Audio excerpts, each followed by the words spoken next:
வாக்காளர்களை தயவு செஞ்சு இந்த வீடியோ ஃபுல்லா பாருங்க, முடிஞ்ச அளவுக்கு அதிகமா ஷேர் பண்ணுங்க. இந்த வீடியோ இலவசங்கள், அதாவது ஃப்ரீபீஸ் குறித்த ஒரு அவேர்னஸ் வீடியோ. முதல்ல டிஎம்கே 8000 ரூபீஸ் வர்த்தான வவுச்சர் கொடுக்கறாங்க இல்லத்தரசிகளுக்கு, மாணவர்களுக்கு லேப்டாப் இலவசம். அதே மாதிரி பெண்களுக்கு 2000 ரூபீஸ் per month. ஏடிஎம்கே பாத்தீங்கன்னா யாரெல்லாம் ரேஷன் கார்டு வச்சிருக்காங்களோ அவங்களுக்கு ஒரு ஃப்ரிட்ஜ், 10000 ரூபாய் one time relief per family, 3 free cylinders per year. அதுக்கு அப்புறம் டிஎம்கே சொன்ன மாதிரி 2000 ரூபாய் per month for women. BJP ADMK ஓட அப்படியே டிட்டோ ஃபாலோ பண்றாங்க. ஃப்ரீபீஸே கிடையாதுன்னு சொன்ன டிவிகே இப்போ 2500 ரூபீஸ் per month women's க்கு கொடுக்கறதா சொல்லிருக்காங்க. இவங்க இலவசமா கொடுக்கக்கூடிய இந்த காசு எங்க இருந்து வருது? வீடியோ ஃபுல்லா பாருங்க, உங்களுக்கு புரியும். ஃபர்ஸ்ட், கவர்மெண்ட்டுக்கு சொந்த காசு அப்படிங்கிறது கிடையாது. கவர்மெண்ட் எந்த பிசினஸும் செய்யறது இல்ல. கவர்மெண்ட்டுக்குன்னு ஒரு சேவிங்ஸ் அக்கவுண்ட் கிடையாது. அப்ப அரசாங்கத்துக்கு காசு எங்க இருந்து வருது? இரண்டு இடங்கள்ல இருந்து வருது. முதலாவது நம்ம கிட்ட இருந்து பெறக்கூடிய டாக்ஸ், இரண்டாவது பொதுமக்களுக்கு அதை செய்றோம் இதை செய்றோம் சொல்லி மக்களின் பேரில் வாங்கக்கூடிய லோன்ஸ். தமிழ்நாடோட அவுட்ஸ்டாண்டிங் டெட், அதாவது கடன் 10.71 லட்சம் கோடி. ஒரு உதாரணத்துக்கு இந்த கடன் தொகையை தமிழ்நாடு அரசு ஒவ்வொரு மக்கள் மேலும் பாகுபாடு இல்லாம பிரிச்சாங்கன்னா தலா ஒண்ணுக்கு 1,40,000 ரூபாய் வருது. நேத்து பிறந்த குழந்தையும் 1,40,000 ரூபாய்க்கான ஒரு கடனாளி தான். 2026-27ல தமிழ்நாடு அரசு 1.79 லட்சம் கோடிகள் கடன் வாங்க திட்டமிட்டு இருக்கு. அதே வருஷம் இது எவ்வளவு திருப்பி செலுத்த திட்டமிட்டு இருக்குன்னா 60,141 கோடிகள் திருப்பி கட்டறதா முடிவு பண்ணிருக்காங்க. கிரெடிட் கார்டு வாங்கி அதை ஃபுல்லா ஸ்வைப் பண்ணி முடிச்சிட்டு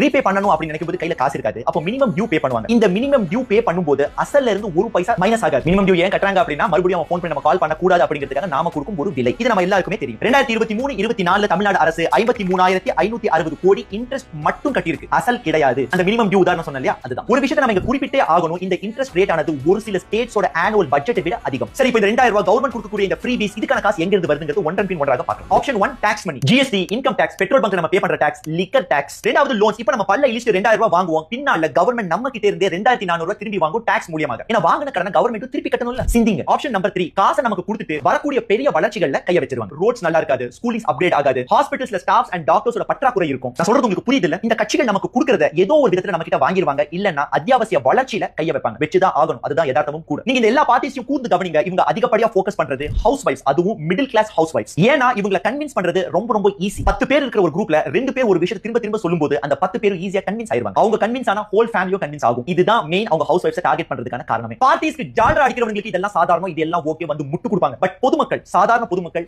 சிந்திச்சு பாருங்க. ஃபைனலா ஒரு விஷயம் சொல்றேன், சலுகைகள் பெருமை கிடையாது, சலுகைகள் வளர்ச்சி கிடையாது. ஓட்டு போடும்போது சிந்தித்து ஓட்டு போடுங்க.